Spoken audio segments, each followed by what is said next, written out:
मैयत का खाना कैसा है? जो 10वां, तीजा, 20वां, 40वें पर जो दावत की जाती है और इनवाइट करके लोगों को बुलाकर खिलाया जाता है, इसका खिलाना जायज़ है या नाजायज़ है, क्या है? आला हज़रत रहमतुल्लाह अलैह ने इसके बारे में क्या लिखा है ये मैं आपको बता देता हूं, क्योंकि लोग बहुत ज़्यादा कन्फ्यूज़न में हैं और इतना तूफ़ान मचा रखा है जिसका कोई हिसाब नहीं है। मतलब ये है कि आज मेरे पास एक भाई का फ़ोन आया, उसने कहा कि मेरे घर पर 40वें की फातहा है। अब हमारे यहाँ उसूल ये है कि पूरे महल्ले की दावत की जाती है, लेकिन हजरत मेरे पास इतना बजट, इतना पैसा नहीं है कि मैं अपने महल्ले वालों को दावत खिला सकूं। तो मैं क्या करूं? अगर नहीं खिलाऊंगा तो क्या गुनाहगार रहूंगा? ऐसे भी लोग भोले भाले पाए जाते जो तसव्वुर करते हैं अगर मैंने बाप के मरने पर अगर गांव वाले महल्ले वालों को दावत नहीं खिलाई तो अब्बा जन्नत में नहीं जाएंगे या अब्बा को सवाब नहीं मिलेगा। तो एक साइकोलॉजी, एक जहन लोगों का ऐसा भी बना हुआ है। लेकिन मैं आपको बता दूं, जो आजकल फातहा खानी तीजे के मौके पर या 10वें के मौके पर जो दावतें की जाती हैं, उसकी कई वजह बन चुकी हैं। एक वजह यह भी होती है, अगर अल्लाह ताला ने दौलत दी है तो बहुत से दिखावे के लिए भी करते हैं। देखिए, हमने अपने अब्बा के 10वें पे इतना बड़ा खाना किया, तीजे में इतना बड़ा खाना किया, तीजे में हमने 5 पतीले, 10 पतीले, 50 पतीले बिरयानी के बांट दिए लोगों को, और हम 40वें में इतना खर्च करेंगे, इतना होगा। तो कुछ लोग दिखावे के लिए करते हैं, कुछ ऐसे हैं कि बाप दादा करते आए तो हम भी करेंगे, हमारे बाप दादा ने खिलाया हम भी खिलाएंगे। कुछ ऐसे कि इसका मैंने खाया तो मैं इसको खिलाऊंगा। कुछ ऐसे हैं कि जो मजबूरन किया करते हैं, जिनके पास बजट नहीं होता है, पैसा नहीं होता, और वो कर्ज लेकर भी आते हैं। तो आप ये याद रखिए, इस तरह कर्ज लाकर दावत खिलाना और वो भी फातहा खानी के मौके पर बिल्कुल गुनाहगार आप रहेंगे, जायज नहीं है। आला हजरत रहमतुल्लाह अलैह से जब सवाल किया गया इस दावत के बारे में तो आपने फरमाया, क्या कहते हो दावत? बोले ऐसे मौके पर कि गम का मामला है और ऐसे मौके पर दावत करना बिदअत सय्यिआ है, बुरी बिदअत है, और गम के मौके पर दावत नहीं, दावत खुशी के मौके पर होती है। लेकिन मैं खुद आपको बता दूं, मैंने खुद देखा कई जगह। एक जगह हम प्रोग्राम में गए थे, पूरा गांव चूल्हा नोत समझते हैं, मतलब यह कि बच्चा, औरतें, आदमी, टोटल पूरा गांव दावत खा के जा रहा, उड़द चावल बने हुए धमाके से और चल रहा है। अब देखें, इंडिया के अंदर अलग अलग कैटेगरी पाई जाती हैं खाने की भी, क्योंकि कहीं पर गोश्त मांडा भी खिलाया जाता है, कहीं पर बिरयानी खिलाई जाती है, कहीं पर उड़द चावल खिलाए जाते हैं, कहीं पर कुछ और, मतलब अलग अलग तरीके के खाने भी खिलाए जाते हैं। लेकिन ये दावत करके खिलाना ये बिल्कुल गैर शरई चीज है, शरीयत इस बात की इजाजत नहीं देती है। लेकिन आजकल ये माहौल और एक रिवाज बनता चला जा रहा है और इसे लोग बहुत ज्यादा फरोग दे रहे हैं। और कुछ नौजवान तो ऐसे भी हैं जो मोहल्ले में चौराहे पे खड़े होकर कहते हैं कि बड़े अब्बा टपकेंगे तो चोखड़ात की बिरयानी नहीं छोड़नी है, बिरयानी जरूर खानी है। मतलब पहले ही से कसमें खा रखी हैं कि फला मरेगा बिरयानी खाऊंगा, इसकी खाऊंगा, उसकी खाऊंगा। इस तरह से मजाक भी लोग किया करते हैं, तो ये बिल्कुल गलत है, ऐसा नहीं करना चाहिए। तीजे की बिरयानी वो लोग खाएं जो गरीब हैं, जो गुर्बत तो कल्लास के मारे हुए हैं। आप सवाल करेंगे, हजरत आज तो कोई अपने आप को गरीब मानते ही नहीं है। तो मैं कहता हूं कि इस तरह दावत ना की जाए। अगर आपके गांव महल्ले में कोई अपने आप को फकीर या गरीब ही नहीं मानता है तो आप किसको खिलाएं?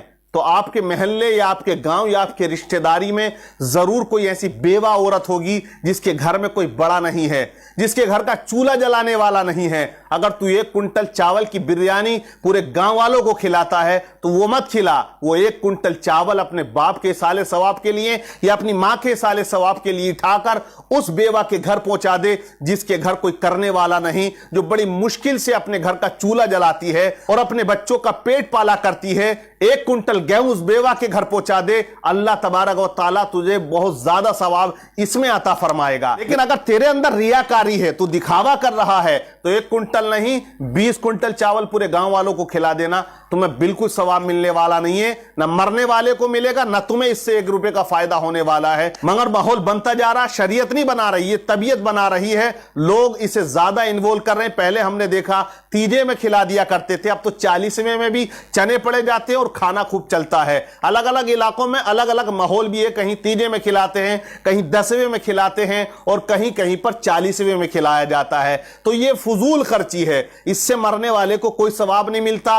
वो इंसान जो बिरयानी बड़ी मोहब्बत से खा रहा है, उससे कहो तो आप नमाज जनाजा पढ़ने को, जब नमाज जनाजा होती है तो 1 किलोमीटर दूर खड़ा हो जाता है और बिरयानी में बोटी ढूंढता है। एक साहब बता रहे थे कि दफन में से आ रहे थे तो एक बुढ़िया ट्राली में शिकायत कर रही थी کہ موت کیا ہوئی ہے کہ بوٹی تک ہاتھ نہ آئی، مطلب مرنے والا مر گیا، جان سے گیا، اور انہیں بوٹیوں کی پڑی ہوئی ہے، یہ ابھی تک گوشت ڈھونڈ رہے ہیں، تو یہ بالکل سراسر غلط ہے۔ فاتحہ خوانی کے موقع پر دعوت کر کے بلا کر کھلانا ناجائز بتایا ہے۔ اب گاؤں کے جو غنی پردھان ہیں وہ بھی سمجھائیں اس کو، اس سے کہیں کہ بھائی ہم تیرے یہاں آئیں گے ضرور فاتحہ خوانی میں، لیکن تو دعوت ہماری مت کر، یہ ہمارے لیے بہتر نہیں ہے۔ کیونکہ جو غنی لوگ ہیں، گاؤں کے امیر ہیں، مالدار ہیں، ان کو تو بچنا چاہیے، مگر ہوتا یہ ہے کہ وہی سب سے پہلے کرسی ڈال کے بیٹھے ہوئے ہوتے ہیں کہ بنوائیے کھانا، لیکن ایک ان کے آگے بھی ریزن ہوتا ہے، اگر وہ نہ جائیں تو وہ غریب برا مان رہا ہے کہ میرے گھر تو پردھان جی نہیں آئے یا چکھڑات نہیں ہے، جان چکر میں چاروں طرف سے۔ تو اس چیز کو سمجھنا ہوگا، غریب کو بھی امیر کو بھی۔ اگر آپ امیر ہیں، اللہ نے دولت دی ہے، تو آپ پورے گاؤں کو انوائٹ نہ کریں، فاتحہ خوانی کا موقع ہے، آپ جو ہے کچھ اور مدرسہ مسجد یا کسی غریب کے لیے ہیلپ کر دیں، یا کسی کو آپ اتنا اناج دے دیں، چاول دے دیں، اتنا تیل دے دیں، جس سے ایک بیوہ جو اپنے گھر کا چولہا مشکل سے جلاتی ہے اس کو فائدہ ہو جائے۔ بہرحال یہ اسلام آپ کو اجازت دیتا ہے، لیکن یہ دعوت کر کے کھلانا یہ غلط ہے۔ اب رہی امام صاحب کی بات، امام صاحب کیا کریں؟ امام صاحب کو تو کھانا ہی ہے۔ اگر امام صاحب فاتحہ کا کھانا نہیں کھائیں تو وہ گھر والا یہ سمجھتا ہے میرے ابا جنت کے دروازے پہ رک رہیں گے، جب تک امام کھانا نہیں کھائے گا جب تک ابا بھی جنت میں نہیں جائیں گے۔ تو اس لیے امام کو تو وہ فرض عین سمجھتے ہیں کھلانا، صرف فاتحہ خوانی کا کھانا کھلانا فرض سمجھتے ہیں، ولیمے کا یا شادیوں کا کھانا کھلانا واجب یا فرض نہیں سمجھتے۔ کیونکہ ہم نے بھی دیکھا ہے بہت زیادہ کہ جب بارات نبڑ جاتی ہے تب کوئی کہتا ہے کہ نکاح تو پڑھواؤ، تو تب کوئی پیچھے سے کان میں کہتا ہے دعوت بھی کی ہے یا نہیں، تو گھر والا کہتا ہے رے بس امام صاحب ہی رہ گئے، پورے گاؤں کو میں نے انوائٹ کر دیا، رہ گئے تو امام صاحب ہی رہ گئے۔ تو اب امام صاحب کو فون کیا جاتا ہے، حضرت تمہیں بھول گئے، کیوں نہ بھولے گا، امام ہے نا۔ اگر ابھی ابا مر گئے ہوتے یا اماں مر گئی ہوتی تو سب سے پہلے بریانی کی پلیٹ بالکل امام صاحب کے گھونٹوں کے قریب رکھ دیتے ہیں کہ امام جب تک نہ دیکھے بریانی تب تک تو ابا کو ثواب ہی نہ ملے گا۔ تو سب سے زیادہ کھانا مولویوں کو کھلایا جاتا ہے۔ اب مولوی اگر بچنا چاہے، کچھ امام ایسے ماشاءاللہ ہیں جو یہ چاہتے ہیں کہ میت کا ہم کھانا نہ کھائیں، تو بس امامت چند دنوں کی ہے، پھر بولے انہیں نکالو، یہ تو ہمارے گھر کا کھانا تک نہیں کھا رہے ہیں۔ حالانکہ وہ ریزن نہیں سمجھتے ہیں کہ وہ بچنا کیا چاہتے ہیں۔ اعلیٰ حضرت رحمت اللہ علیہ لکھتے ہیں میت کا کھانا دل کو مردہ کیا کرتا ہے۔ مطلب یہ ہے کہ جس کھانے پر فقراء اور غریبوں کا حق ہے وہ امیر کھائے گا تو دل سیاہ نہیں ہوگا تو اور کیا ہوگا، وہ حق کھا رہا ہے نا۔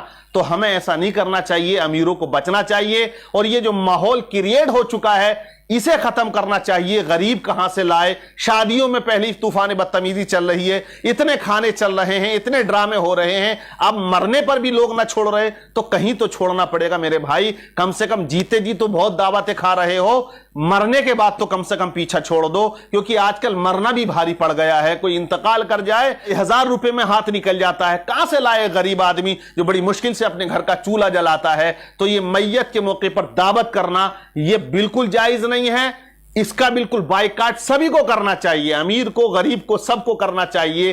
ہاں اگر غریبوں کے لیے کھانا بنا رہے ہو، کہیں بستی ایسی ہے غریبوں کی ہے وہاں تقسیم کر دو، گھر نہیں آ رہا، اس میں آپ کو زیادہ ثواب ملے گا۔ ایک بات کا اور خاص خیال رکھیں، ابا زندہ تھے تو کبھی ایک انار کا دانہ لا کر نہیں دیا، اور ابا کا انتقال ہو گیا تو فاتحہ خوانی میں مارکیٹ کے سارے فروٹ رکھے ہوئے ہوتے ہیں۔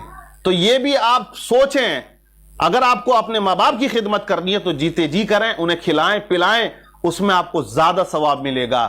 اب جب انتقال ہو گیا، کبھی باپ سے پوچھا نہیں سیب کھائیں گے یا انگور کھائیں گے، نہیں، لیکن فاتحہ خوانی میں دکھاوے